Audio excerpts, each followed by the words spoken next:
오늘의 주요 뉴스입니다. 밤사이 강릉과 속초에 최저기온이 30도를 넘는 초열대야가 또 나타났습니다. 두 개의 고기압이 한반도를 뒤덮은 열돔 현상으로 당분간 폭염이 계속 이어질 전망입니다.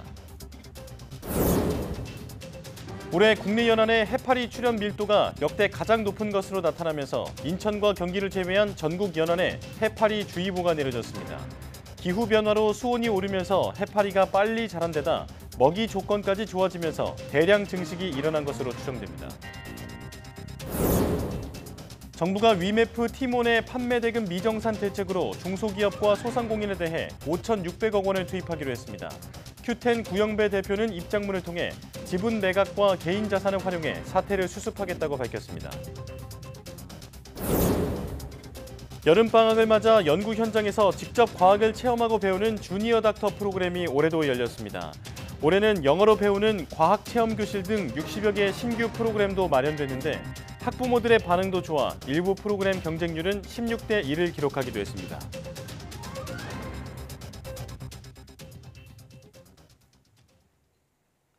여러분 안녕하십니까? 7월 29일 사이언스 투데이입니다. 밤사이 전국 곳곳에서 열대야가 나타난 가운데 오늘 낮 동안에도 폭염이 계속되겠습니다. 기상청은 밤 동안 북태평양 고기압 가장자리를 따라 고온다습한 남풍이 계속 유입되면서 전국 대부분 지역에서 밤 최저 기온이 25도 이상을 기록한 열대야가 나타났다고 밝혔습니다. 특히 밤사이 최저 기온이 30도 이하로 떨어지지 않는 초열대야가 강릉은 지난 21일에 이어 두 번째, 속초는 올해 처음으로 나타났는데 속초는 최저 기온이 30.6도로 관측돼 역대 가장 더운 밤으로 기록됐습니다. 오늘은 강원과 영동 일부, 제주 산간을 제외한 전국에 폭염특보가 발령 중입니다.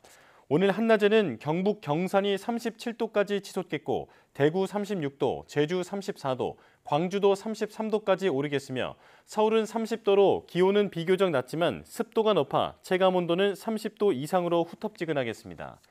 기상청은 당분간 한반도에 북태평양 고기압과 티베트 고기압이 뒤덮은 상태가 이어질 것으로 보인다며 이번 주 내내 폭염과 열대야가 계속될 것으로 내다봤습니다.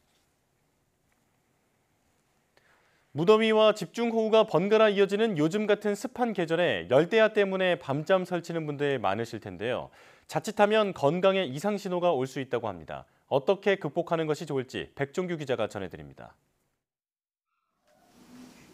습한 날씨로 끈적이는 장마철에 여름 불청객 열대야까지 찾아오면 불면의 밤이 깊어집니다.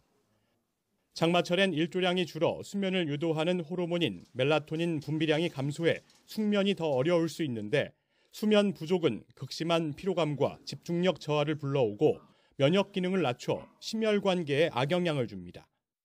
가벼운 뇌에서 올 수 있는 질환, 그러니까 정신신경적인 질환 있죠. 우울, 불안, 불면, 불안 이런 것부터 시작해서 그 다음에 장기화될 때는 심혈관 질환, 고혈압, 부정맥, 심근경색이 올 수 있다.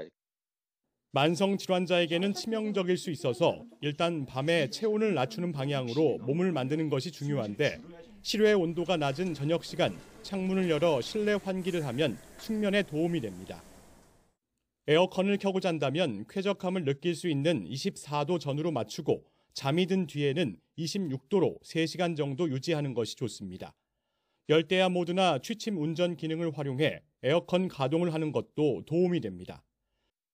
잠들기 전 찬물로 샤워하면 우리 몸은 다시 체온을 끌어올리려 해 수면 방해가 될 수 있으니 가급적 미지근한 물로 샤워하고 잠자기 4시간에서 6시간 전 커피와 콜라 등 카페인이 들어간 음식은 피해야 합니다. 또 술은 잠이 들 때 일시적으로 도움을 줄 수 있지만 각성 현상 탓에 자는 도중 자주 깨는 현상이 발생하고 야식도 소화기관의 활동량을 늘어나게 해 멜라토닌 분비량을 줄여 숙면에 방해됩니다. 이와 함께 낮에 땀이 날 정도의 운동을 하는 것은 좋지만 잠자기 3시간에서 4시간 전 과도한 운동은 몸에 부담이 됩니다. 운동을 하면 얘가 낮으로 몸을 읽는 거예요. 활동을 하네? 그리고 체온이 올라가고 근육이 수축이 되네? 그리고 코티졸이 나오죠, 코티졸. 그럼 얘는 깬다고 생각하는 게 낮이라고 생각을 하죠. 과도한 스트레스와 긴장은 피하고 잠자리에서 스마트폰 사용을 자제하는 것도 중요합니다.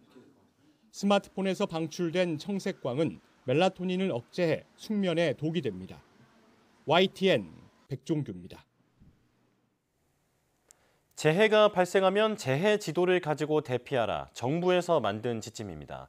과거에 침수된 이력을 나타내는 침수 흔적도 같은 재해 지도는 어떤 내용이 담겨야 할지까지 법으로 강제하고 있는데요. 관리가 잘 되고 있을까요? YTN 데이터랩이 분석했습니다. 인천시가 시민들에게 공개한 2017년 기준 상습 침수 구역입니다. 계양구 작전우체국 인근 55만 제곱미터도 여름이면 언론의 단골로 등장하는 침수 구역입니다. 지난달 이후 한 달 사이에 무려 3번이나 이런 피해가 반복됐습니다. 거의 사람 키만큼 물이 찼으니까. 인천시가 파악한 상습 침수 구역은 여의도 면적의 1.3배. 하지만 행정안전부가 관리하는 생활안전지도의 침수 흔적도는 피해 면적이 그보다 훨씬 작고 전혀 다른 곳을 가리키고 있습니다. 인천시가 상습 침수구역으로 설정한 영역의 99.8%가 행안부 지도엔 빠진 겁니다. 인천만이 아닙니다. 서울시와 행안부의 침수지도, 눈으로 봐도 확연한 차이가 납니다.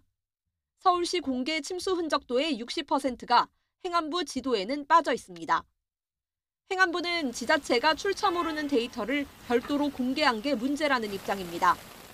침수 흔적도 행안부가 공개하고 있는 건 다 맞는데 인천도 그렇고 서울도 그렇고 자기네들이 공개한 데이터들이 지금 틀렸다고 지금 그러거든요. 하지만 행안부 지도로 통일하기엔 빠져있는 상습 침수 구역이 너무 많습니다. 침수 흔적도는 자연재해 대책법상 재해지도 작성 기준 등에 관한 지침을 따라 지자체가 작성하도록 돼 있는데 침수 구역을 지나치게 적게 계산할 조건이 곳곳에 보입니다. 기초 지방자치단체에서 해요. 도로 같은 지표상에 흐르던 물이 집안보다 낮은 반지하 주택으로 유입된 경우에는 작성 대상에서 제외 가능하다 이런 조항들이 좀 있거든요. 예고 없는 비가 더 많이, 더 자주 오는 기후 재난의 시대. 시민들이 어떤 지도를 믿고 봐야 할지 누구도 속 시원한 답을 주지 못합니다.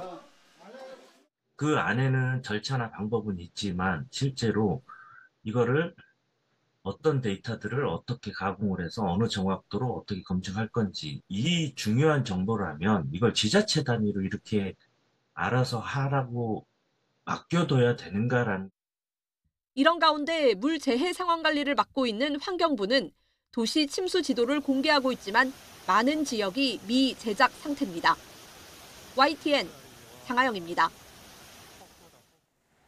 기후가 변화하면서 아열대 지역 해충인 노랑 알락 하늘소가 제주에 정착했습니다.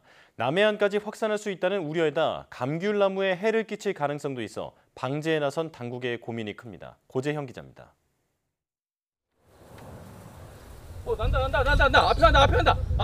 난다. 아열대 중 노랑알락 하늘소 포획 작업이 대규모 서식지에서 진행됐습니다. 노랑알락 하늘소는 지난 2019년 국내에서 처음 제주에서 관찰된 뒤 지난해 천여 마리의 성충이 포획될 정도로 완전히 정착했습니다. 지금은 제주가 유일한 서식지이지만 기후변화로 남해안 지역까지 확산할 가능성이 큽니다. 최근의 기온 변화 상승은 노랑알락하늘소의 월동에 적합한 수준으로 올라온 것을 확인을 했고요.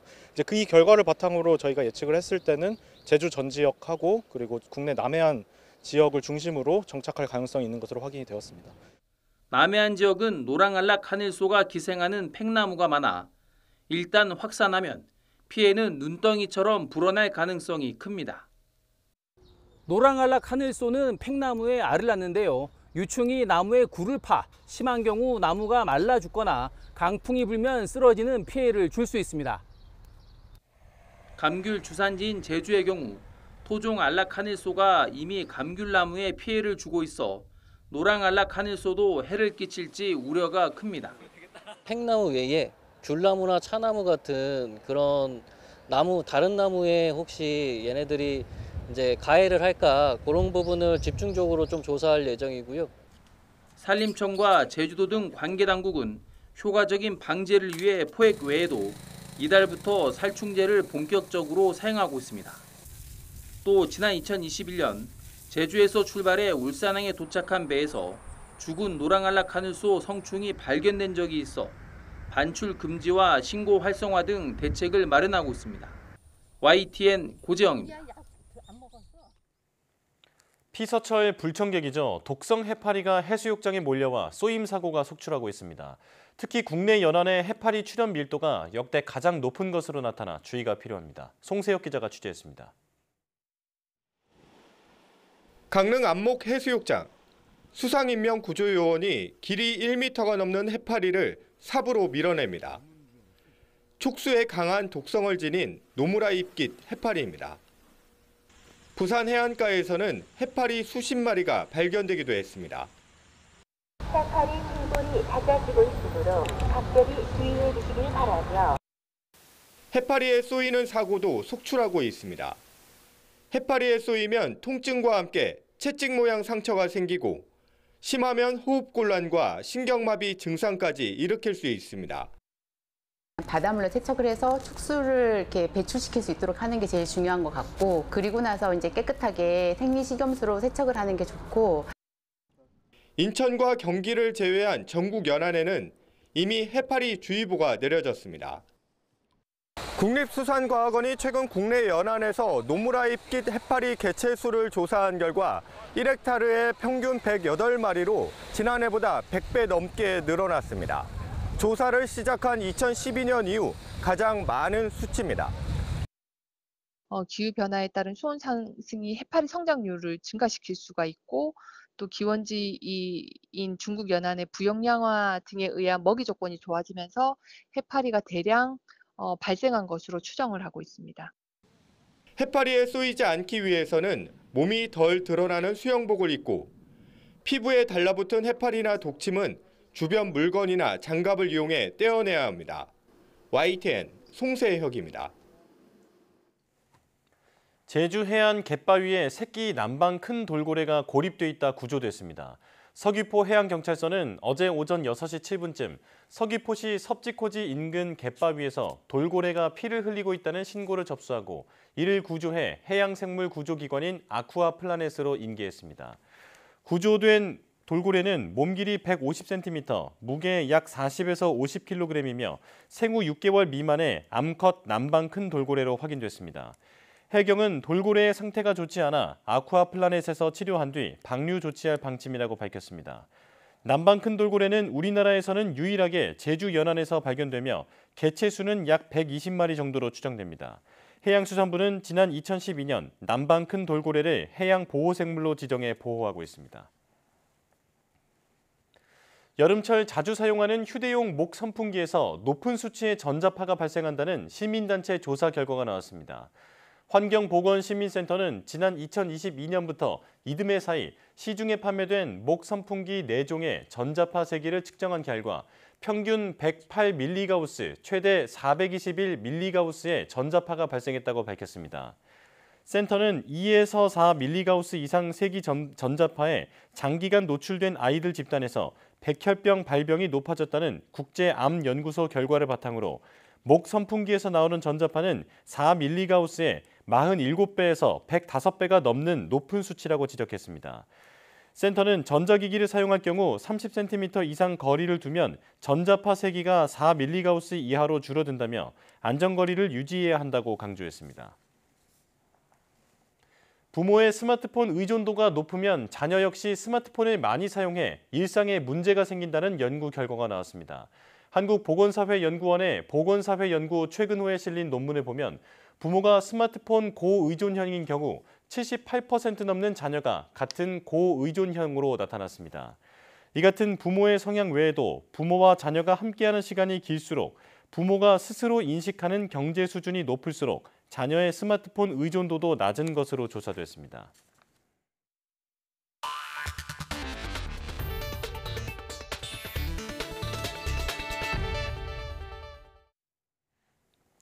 최근 조사한 10대들의 진로 선호도를 보면 과학자는 10위권 안에 들지도 못하는데요.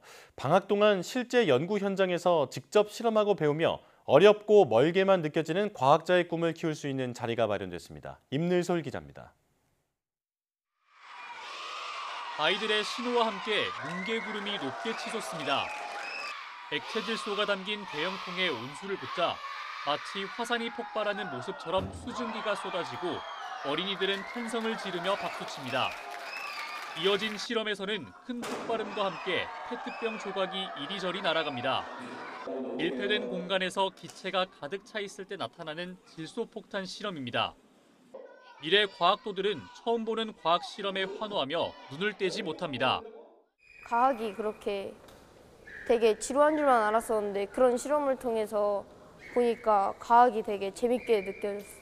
제가 모르는 과학 원리를 쉽고 재밌게 알려주셔서 학교에서 경험하기 어려운 과학을 현장에서 직접 체험하고 배울 수 있는 주니어 닥터가 올해도 열렸습니다. 동영상 과학 콘텐츠에 익숙해진 아이들에게 직접 과학을 체험할 기회를 주다 보니 함께 온 학부모들의 기대감 또한 컸습니다.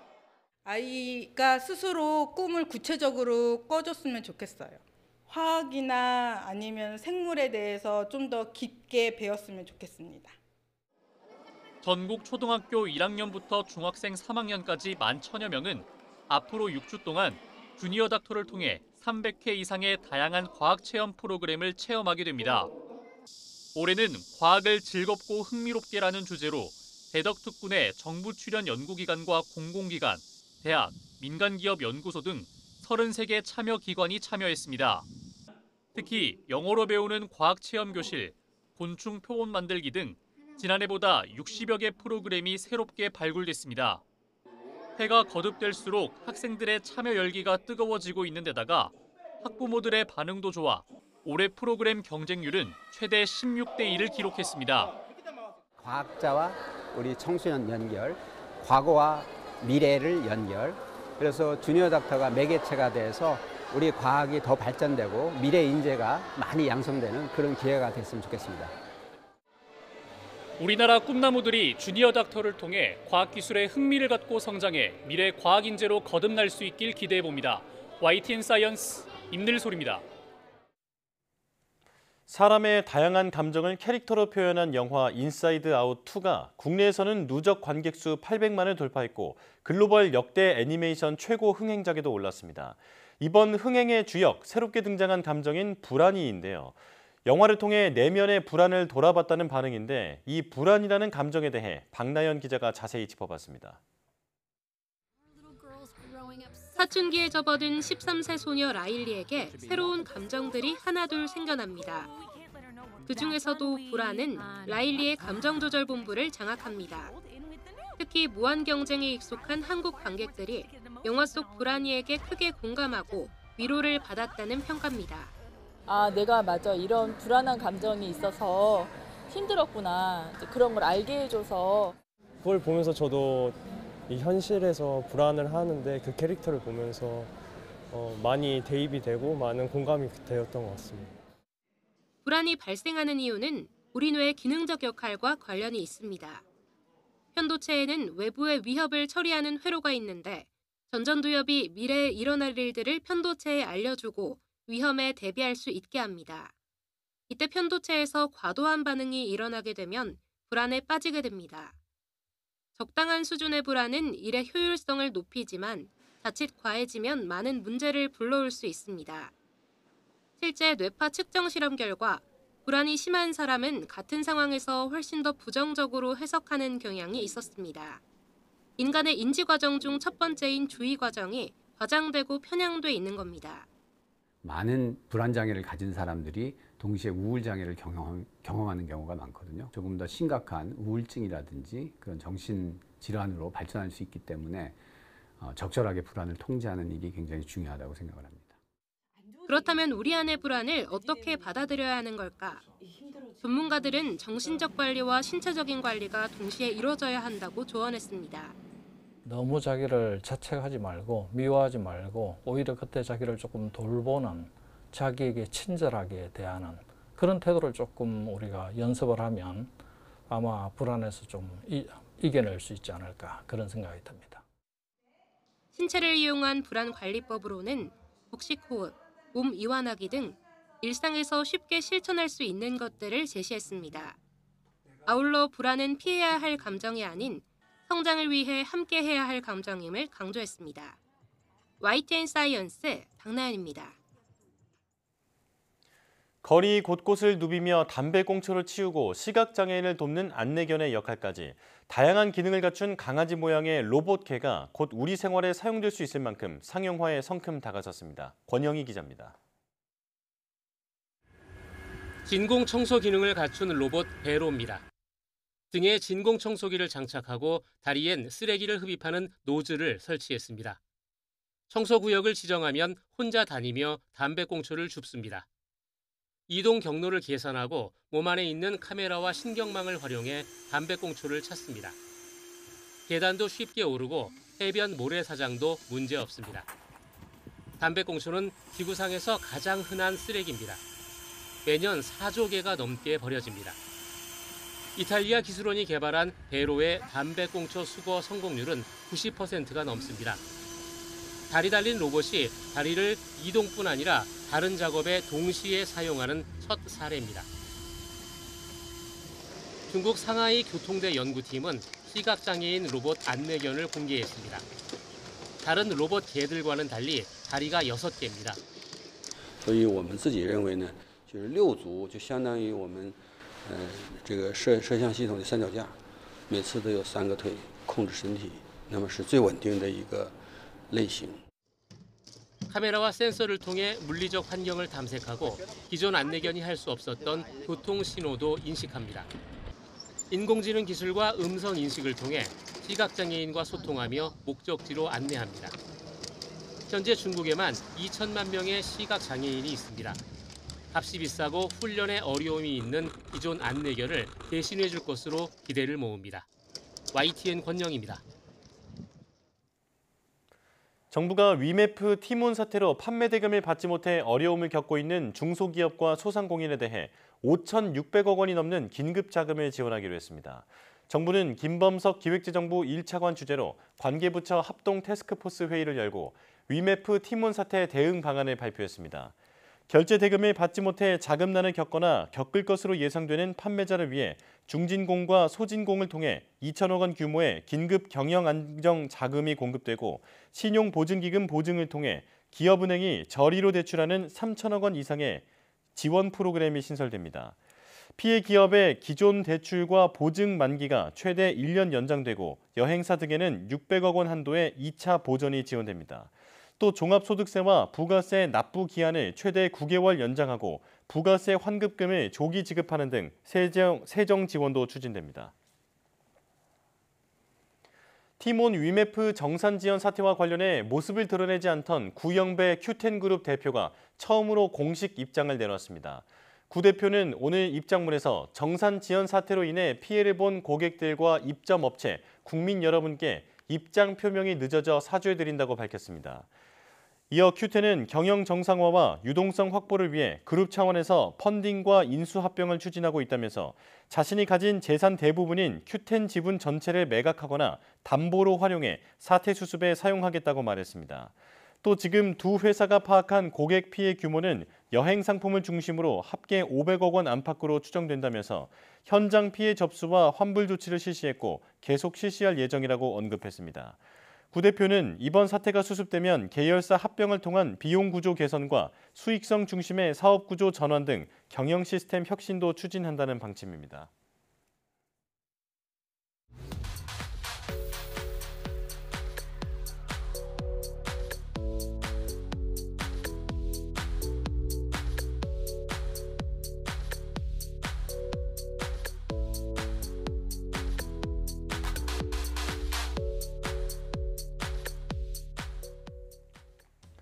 앞서 해수욕장에서 해파리에 쏘이지 않게 주의가 필요하다는 리포트 전해드렸는데요. 만약 해파리에 쏘였다면 바닷물로 상처를 깨끗이 씻고 집게 등을 이용해 촉수를 제거하고 의료진의 진료를 받아야 합니다. 이때 수돗물이 상처에 닿으면 해파리 촉수세포가 독소를 더 분비할 수 있으니 절대 사용해서는 안 된다는 점 꼭 기억하시기 바랍니다. 뉴스 마칩니다. 고맙습니다.